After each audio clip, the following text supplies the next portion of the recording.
I don't know if it was anything else to talk about other than like, I guess, the symbols and the logistics of the reign and the transition, like the coins kind of being changed over and the debate over whether or not King Charles should be on the 20, you know? No. You don't think so? Keep the queen on the 20. When I die, okay, I want the queen on my $20 bill. Oh my God, That's another meme we got. I don't know if you guys could see this, but someone, for our audio only listeners, someone did a meme where they're like, my heart is canned right now, your money's about to get ugly. And they show this rather unflattering Photoshop picture of King Charles. It's actually a really good shop though. No, like yeah, it looks real, good. Yeah. Like that looks like legal tender. Yeah, but they wouldn't. I'm surprised it doesn't say like specimen. But they wouldn't use. Imagine trying to pass that to like a gas station. Yeah. No, it's a new 20, man. Like, I don't know, man. No, keep the queen on our currency forever. You think so? I don't think that's what we're gonna do. I think we will get some Charles coins at some point. Like, let him have some commemorative stamps, commemorative coins. Give him something that he can put, in some cabinet in his house and enjoy. But the queen on our money, I mean, it's iconic. Yeah. I've never seen anyone but the queen on Canadian currency. Yeah.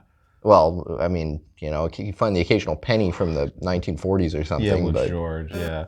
And that's the thing, even though I was reading with George, like that money was in circulation for years, nearly a decade after he died. So I think it'll be similar with the Queen. It'll still be in circulation. Oh, the Queen will be in circulation for at least a decade. Yeah. And you're more likely to see Charles on the coins because that's easier to kind of... Right, yeah, meltdown and yeah. Whereas the bill, it might be up in the air because at least the royal expert I was reading about in the CBC, he was saying like the current government might be more hesitant to put another straight white male on the Oh my God. This is this one expert's interpretation. I hate to say it, but I hope he's right. You do? Yeah. I hope he's right, because I don't want this particular straight white male on the currency either. But I don't want either keep the Queen or put Charles. I don't want to replace him with, no disrespect to Terry Fox, but I've heard people suggest Terry Fox. Yeah, okay. But again, straight white man. Yeah, but then who else? Like, we already have Viola Davis on the 10. I don't know who else. What other Canadian woman who's diverse enough? I don't know, Adrienne Clarkson. I wouldn't want that either, but you can make Julie an argument. Payette. No, definitely not Julie Payette. Yeah, maybe a decade ago. Roberta Bondar. I don't know. Yeah, I could see Roberta Bondar. But no, it's like they're not the Queen. Yeah. Like the only suitable replacement for the Queen is a king, like the king. Like, yes. You know what I mean? Yes. If they're going to replace it. Yes. So I don't know. And then also like, there's the God Save the King anthem we talked about. That's weird. That just sounds weird to me. People have already been saying it. Well, they've been saying long live the king, God save the king, So I don't know. It's gonna be interesting. The passports. Oh my God. Yeah. Are gonna have to be changed from pretty much any government document that says Her Majesty is gonna have to be changed to His Majesty. His Majesty. Wow. Yeah. That can't be cheap. No, it can't be. Like they're gonna spend millions of pounds just to change the pronouns. And millions of dollars changing pronouns. See, this is where the gender neutral. Oh my God. This is actually a pretty good. I'm sorry. I mean, if there's a royal we, why can't there be a royal they? Maybe. Also, the royal we should just be a pronoun. Identifying as a sovereign today. I don't know. Speaking of they, there's apparently, I forget, I wonder if I saved this. There's this member of the royal family who I think they claim to be like the rightful heir through the House of Stuart. And like he's pretty much he came out as gay at like age 80 or something like that. He's like some like duke living in like some European principality who's like, yeah, I'm the rightful heir to the throne through the House of Stuart. Well, and he happens to be gay, openly gay. They dug up Richard III's body in some parking garage a few years ago, and they did some DNA tests on it, and they found his descendant was just like some accountant or something in Australia. Yeah, there's a lot of weird stories like that. You know, So all these yeah. people with claims, pretenders, you know what I mean? Or there's the guy who claims that Princess Margaret, he was Princess Margaret's son. Yeah. He was adopted by that British family in Kenya. Yeah, yeah.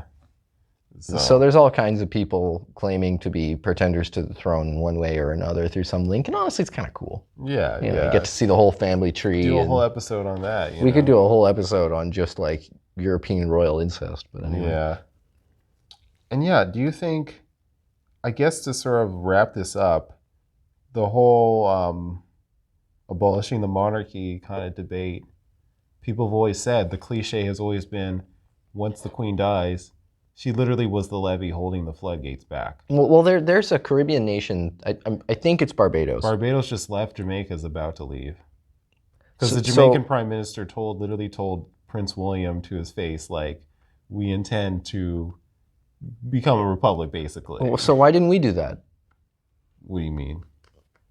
So Canada's, we've been playing with the monarchy for a long time. You'll remember Stephen Harper was the one who came in and actually brought back the Royal Canadian Air Force, the Royal Canadian this and that, because we were just the Canadian forces before. Yeah. You know, we took all the royal stuff out. We kind of republicanized our country's institutions superficially, but we didn't do it constitutionally. Yeah. And then Harper came in and he reverted the changes. He put a picture of the Queen in Rideau Hall. Yeah. Yeah. So what do you think? It's this. Well, there's obviously Canadians as a whole are not fully comfortable with the monarchy, but constitutionally there's not much we can do. Yeah, you need like all the provinces to agree, pretty much. Yeah, and Quebec hasn't even signed the first constitution or the 1982 constitution. Right. And there was this was another kind of side story. I don't know if you saw this, where apparently there was this law on the books that fucking René Lévesque, the former premier of Quebec, from the 80 referendum, put on, saying that like if the Queen were to die, then Quebec government will have to shut down. Like the Quebec legislature would pretty much cease to function. Wow. And then, Legault passed a law in 2021, kind of reverting that, saying that the government of Quebec will continue in the Queen's death. Wow. And he was the only candidate to suspend campaigning in the Quebec election when the Queen died. Really? The Conservative Party of Quebec didn't do it? That's what I read. I didn't actually investigate it. That's what the source I read, that he was the only one who suspended campaigning. Interesting. And people on Reddit were saying like this is actually a big progress, because in '95, for those of you who don't know the history of Canadian Legault was a separatist back then, right? I don't know. But I'm saying in '95, the Canada literally came close to breaking up. You know what I mean? Actually, okay, I'm sorry. I have a funny anecdote about this. Yeah. So the referendum failed by, I think, 10,000 votes. Yeah. The Hells Angels supported Canadian federalism. Yeah, I remember you telling me. And they vandalized separatist posters and probably beat up a few separatists here and there. And it's because the Angels were expanding into southern Ontario at the time. So Quebec separatism would have really fucked up their business interests. And arguably, without the Hells Angels, Quebec would be a sovereign nation today. On that. Oh my God. That's pretty amazing. This is like a Kennedy winning fucking Chicago. Yeah, this is like all of the mob Sinatra ties. Sinatra calling in some favors with the mob in Chicago to kind of, get those electoral votes, Yeah. Damn. That's crazy. But yeah, this country came so close to kind of breaking up literally.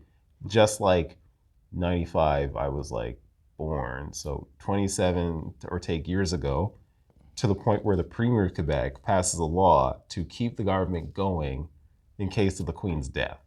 A premier who was basically a separatist for like a lot of his life, I believe. I believe with François Legault. Because CAQ is kind of a weird party. Like they're like soft separatists, but not really. Yeah. Like they support federalism, but they still want fat cat status for Quebec permanently. The big thing was the Quebec flag was half-mast. Yeah, that's actually a pretty big deal. That's actually bigger than even the law itself. That'd be like flying the Irish flag at half-mast or something. Maybe it did fly Maybe it did, for all we know, especially now that we're dealing with New Ireland. Joe Biden flew the notable fake Irish. Joe Biden flew the ordered the American flags to be flown half-mast, you know? So it just shows you how big Elizabeth was, that she was bigger than Quebec separatism. Bigger than the War of Independence. Bigger than the fucking war, not, what was bigger than the IRA, arguably. The Battle for the Plains of Abraham, the 7 Years' War. Yeah, yes, yeah. You know what I mean? Which literally founded the country when the English beat the French, and pretty much the French. That's true. Canada We say became a colonized 1867 people. is the beginning of Canada, but No, it's really it it's was 7 1750, 59? Something like 56, whatever. 59? Google whenever the 7 Years' War was. That's when the French effectively became conquered people in Canada. You know what I mean? Yeah. Like, conquered, but they kept their language. They kind of got a good deal. The best deal that you could get. And still, it's not good enough. Well, but anyways. I mean, my God. Yeah. But anyways. So it's like, that's just interesting. You know what I mean? Yeah. And I guess back to the whole, we're jumping all over the place, man. Sorry, guys. This is raw. This is what it is, you know? But the idea of Republicanism in Canada, like, how strong do you think it will be? Is it entirely up to how Charles performs, or is it more of whatever the UK does we'll do? Because that's what I think. I agree. I don't think we'll end up abolishing it before the UK. The sad thing is, technically, our link of being subordinate forever to the United Kingdom is through the monarchy. Yes. And yet, I actually don't think that matters. I think the monarchy could disappear, vanish into the night, and I think we would still be British subjects, essentially. Yeah. Which is really sad. But I agree with you. I think whatever British Britain does, we'll do. In it. More so than like Barbados and all those other places where it's easier to do like a clean. Well, there they actually have an indigenous culture that's not like directly linked to British ancestry. Whereas in Canada, we never fully figured that out. We pretend to have figured that out. Yeah. But we never really figured that out. We kind of just got good at folding all of these people into our like predominant post-British culture, like Ukrainians and whoever else. Yeah. Where they have actual like culture, you know. Yeah. So that makes sense. Not saying that Canada doesn't have culture, but it's different. It's different. And it's more regional, and it's maybe a little bit more ethnic. Like, we don't really have a national unifying civic culture. I mean, well, obviously. I mean, look at the state of national unity right now. It's a joke. But anyway. And then what about the UK? Because I was reading that, or I was hearing that the Queen's approval rating was 75%. Charles was like 47. Ooh. Which is actually kind of high if you think about it for Charles. Yeah, William is but like anything under 50 is not great. No, it's not great. It could be worse. It's not great. It's better than Joe Biden. Well, this is the best window to abolish the monarchy, if you think about it, because I'm not the biggest Prince William fan, but I'm not really a detractor either. Like, he's just boring, which is kind of what you want in a head of state. You want a boring head of state. The Queen was very boring. Yeah, you're right, but she was also funny and stylish. No, that's true. Yeah, she had... But you're right. She had kind of a boring, somber personality. That's a compliment coming from me, because I'm extremely boring. So... No, I don't think you're boring. Well, thank you. But anyway. So the people who are watching us talk for like 2 hours or however long. Yeah, I guess hopefully we're not that boring. Yeah. But... right, this is the window. I don't think anyone's going to get worked up about King William and Queen Kate. No, we got to, move on. Charles is the window for that. So if we're going to see an Elizabethan Republican Revolution, it's now or never. And I think never. I just don't. Unless there's some horrific thing, more horrific than fucking Andrew. Gallivanting with Epstein. Like, I don't see it. I think the status quo is just so powerful. You know what I mean? Like, as soon as you have to actually do something, government is literally designed not to do anything. Well, just think about being prime minister, how ox it would be to be like, we're out, peace. And at least if you're Jamaica, you can pull the whole post-colonial card and the race card, and there are other directions you can go, whereas in Canada, we can't really do that as much. The UK, like, what else have they got? If not for the crown. That's literally, it's the United Kingdom. They don't have an empire anymore, that's for sure. What would they be called? The United Republic? Yo, you're right, Do they even have a name? Great Britain. I think you just revert to Great Britain at that point. Okay, yeah, that's true. It doesn't have the same ring because then you have Great Britain and Northern Ireland, and then it's like, are you going to lose Northern Ireland? Are you going to lose Scotland? Oh my God! So you can't even call it Great Britain. If you lose England, Scotland, you have the English football team. Oh That's my it. God. That's what's left after this fire sale of British I institutions. think if you think about it, do people actually want to go for that? David Beckham, King of England. How do you feel about that? Maybe, I guess it will be the Posh Spice. Yeah. Queen consort. I don't know. Yeah. I don't know. I guess the more you think about it, the more complicated and convoluted. And usually, I'm in favor in most cases of dissolution and like devolution, like bringing things down to a lower level, like local power. It's just uniquely in the UK's perspective, like literally their whole concept is the kingdoms uniting. You know what I mean? Yeah, like, and it's been like that for freaking 1,000 years. You know? And the Welsh have been integrated into this system nicely. Like the Welsh. So Wales is like a country in this whole like UK system. They're all countries. But it's basically been a part of England for 700 years. And they still have their own language. They have their own culture. But you're right, there's been a certain degree of ethnic cleansing. And most people don't even speak Welsh anymore. They just speak English with a Welsh accent. Yeah. So, if you dissolve the United Kingdom, like what, Wales is just going to be a fucking full-fledged country and they're going to have a fucking Russian embassy and shit? Like, that'd be unbelievable. They're buying oil from the Saudis. Like, and make it a republic, but keep the kingdoms and just have it like America, where it's like you have the Welsh state and the Scottish state. Is America the model for the abolition of the monarchy? But you can't, I just don't see how that'd be any better. If anything, there'd be more division than unity, Yeah, you're right. So you're absolutely right. And the Scottish are already trying to dip and join the EU anyway. Yeah, so like I'd love to talk with like a Republican in sort of an anti-monarch kind of sense. I guess you sort of are, but someone who's very strong. But I'm a soft Republican. Yeah. Like, I don't like. Well, anyway. I'd love to talk to like a hard Republican about this to see what really is, firstly, how could it work feasibly, and what are the real benefits of this that we're not. Well, there's an element of personal psychology in here too, of like kind of resentment and she was born a princess and I was born a pauper. Yeah. Like there's some of that too. Surface level. So you have to realize that like, but they're born into be like life in a fishbowl, and who cares if they have a fancy teacup? Like, do you really want to live that life? Yeah. Because I'm way too private a person. I would fall to pieces as a monarch. That's a good point. There is the humanitarian angle for abolition, in the sense that like Harry in the Oprah interview was saying that his brother, his family is trapped.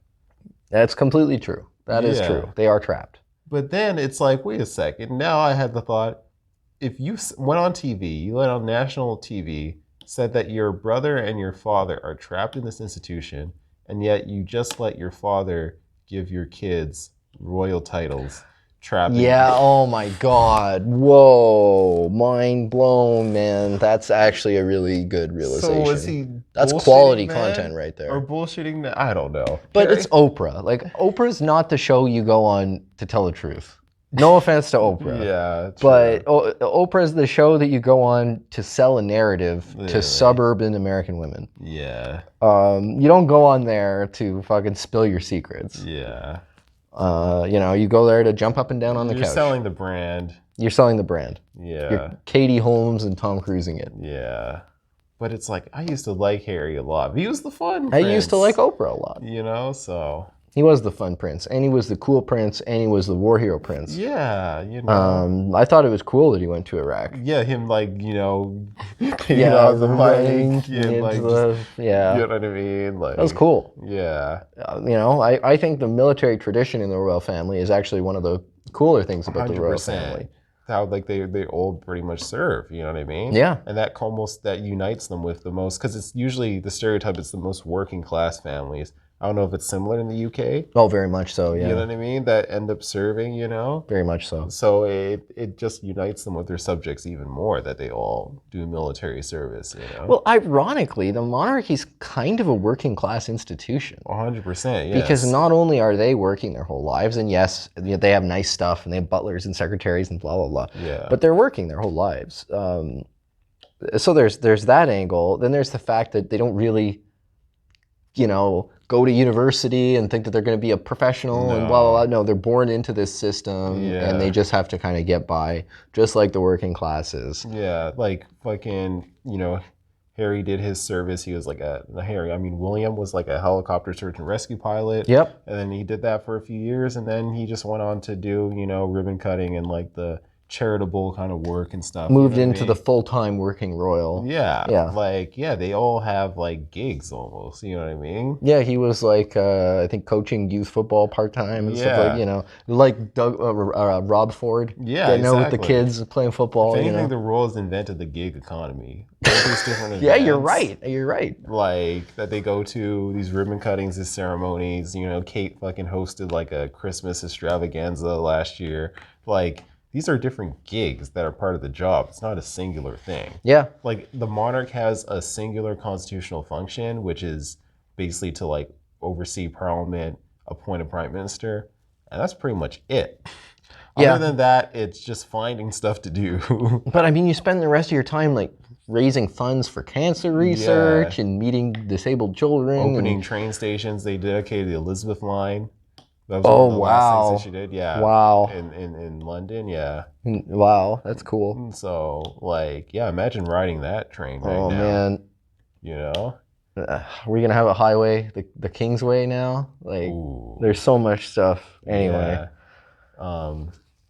Yeah, and even, I guess the last thing I wanted to touch on with this is, I was telling my mother about this. I really hope that we don't completely try to erase this history or do away with it. Even if we abolish the monarch somehow, like just the statues. Like it broke my soul during the quote unquote summer of love when you saw fucking the statues of Victoria and Elizabeth coming down. They're still taking down Victoria statues. And Elizabeth statues. And it's like it just doesn't make any sense to me, regardless of what they represented. The idea, because the argument that they'll say is, oh, they belong in a museum. And it's like, that's not the point. The point is this land right here, it's a marker of, it's in your face. It's supposed to be, you're supposed to be confronted with it. Because I could see the other argument about how, like, for indigenous people, seeing symbols of the crown is traumatizing. For black people, the Confederate flag is traumatizing, but it's like, but that's the whole point. You know what I mean? You're supposed to be confronted with these things. No, you're not wrong. And reflect on it. Yeah. Good or bad. Like whenever I see a statue, I want to go and read it and read upon it. And it doesn't mean that we condone these people. Like maybe initially it was meant to like commemorate them, but I think a more modern interpretation could be like, hey, I just don't think it's a solution to just throw them in a museum or something or in a box.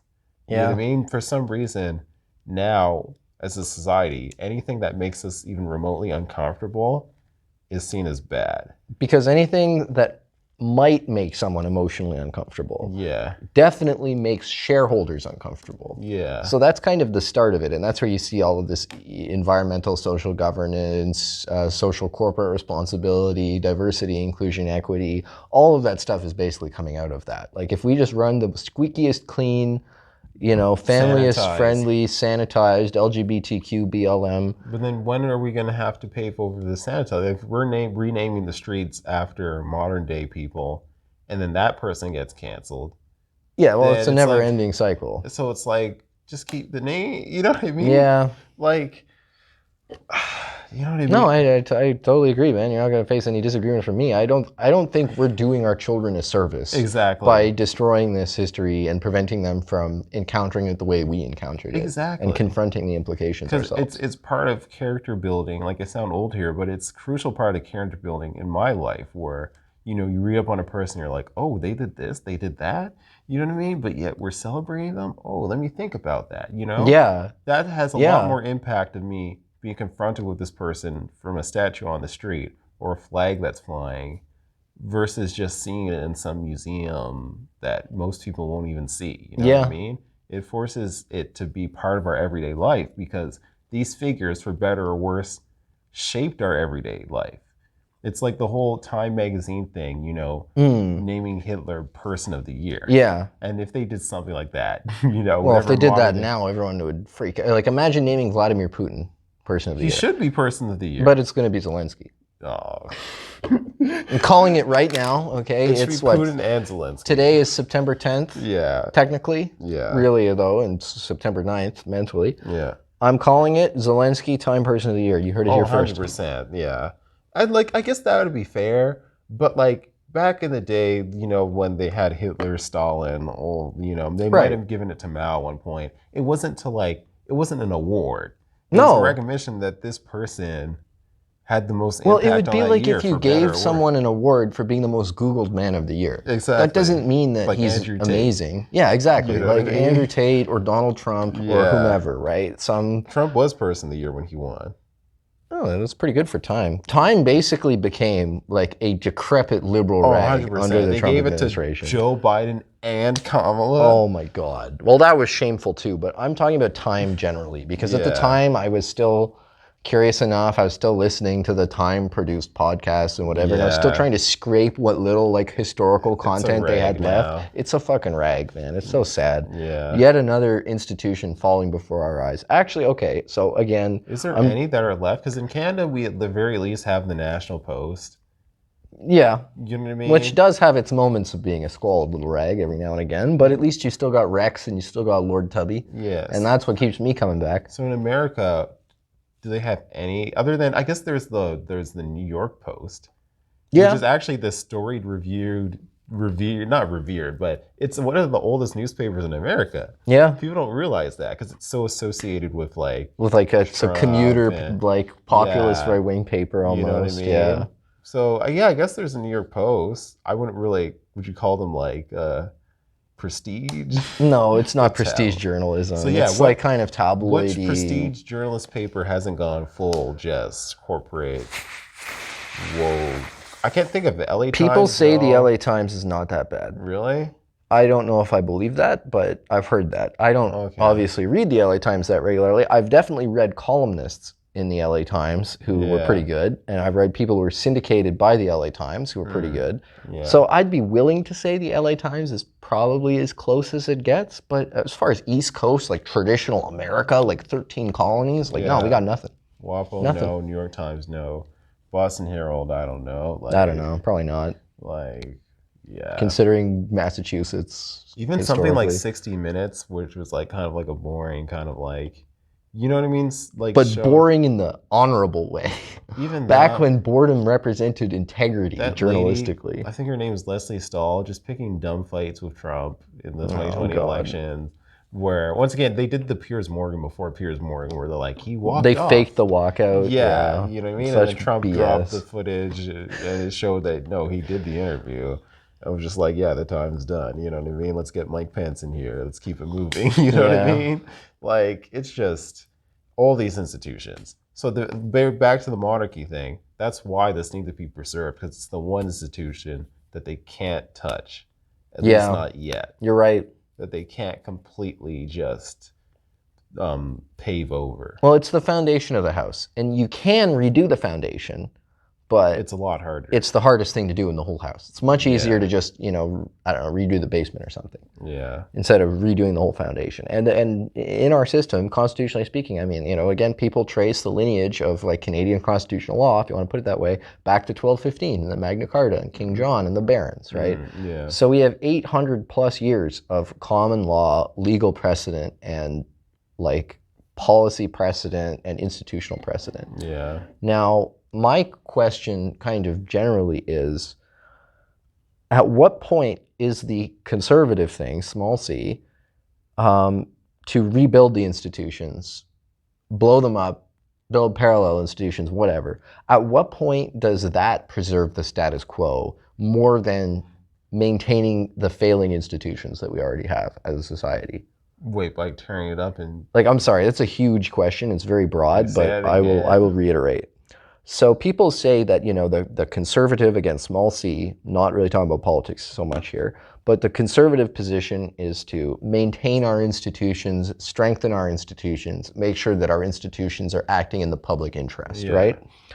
But at what point do our institutions as a society become so compromised that we got to just blow it up and start again? And then that actually becomes the conservative position. Because what you're conserving at that point is the integrity and the health and the dignity of your whole society. I've heard that. Rather than simply some of the underpinning institutions. It's the argument of like, basically, you know, people wanted Trump to break up Big Ten or like kind of get rid of Section 230, whatever it's called. You know what I mean? Whereas the traditional conservative opinion would just be, they're free, they're private companies. You know what I mean? Let them do whatever they want. But no, in this case, the conservative position is these private companies are attacking free speech, so we need to step in as a government and help preserve that. Or the alternative, or another position like that would be, I had another good example. Section 230 is a good example, though. You know what I mean? Yeah, it's a very good example. Or the COVID mandates, like DeSantis kind of banning people or businesses from implementing COVID, or schools from implementing COVID mandates. Whereas Doug Ford kind of just like, when they lifted them, they were like, you know, yeah, schools aren't supposed to like implement mask mandates, but they did anyways. Kenny said the same thing to Andrew Lawton. Yeah. Andrew Lawton was like, why are you keeping the passport system if you're scrapping the passports? And Kenny was like, well, I do think businesses, you know, the conservative argument is that businesses have a right to do whatever they want. The real conservative argument is you trying to conserve freedom, and to do that, you need to put your foot down and be like, no, you can't do this. So this is where I become a little bit of a lulbertarian, and I have to show my lulbertarian face. Yeah. Because I always lean in that direction. I don't like going to the whip hand, like at all. Big lulbertarian. Yeah. Like I'm willing to do it, but it's not at all how I'm inclined. But sometimes you have to. You're right. You know, you have to. Yeah, sometimes you do have to make the pragmatic sacrifice, basically. Yeah. Rather than simply live and die by your own principles and get trounced indefinitely. So you're right. Yeah. And that's always a whole can of worms in and of itself, I guess. But sorry, I don't mean to derail us here with these kinds of massive questions. But anyway. What's the original point? No, I was just curious as to what you thought about. Oh, yeah, to break it all up, to preserve it. If it's necessary. What is the conservative option and why? And you don't have to answer that like directly, but monarchy is one example. Yeah. But even like common law itself, the Constitution, the Charter of Rights and Freedoms, all of this historical precedent, I don't know. But anyway, it's a broad question. We're not going to answer it now. Yeah, I say if it's deemed necessary, the Constitution, I think we should definitely look at it. I know it's. Yeah. I know I'm kind of hypocritical by saying that. I think it's more worthy. It's a more worthy pursuit to open up the can of worms of the Constitution than it is the monarchy. I agree. Well, you can't really do one without the other. But I well, no, you could blow up the Constitution and just get the monarch to sign off on whatever the. I guess you're right. I guess that's what I'm saying. Yeah. I'd rather blow up the Constitution. So what's the argument there? That Quebec not signing it makes it invalid and we're starting again?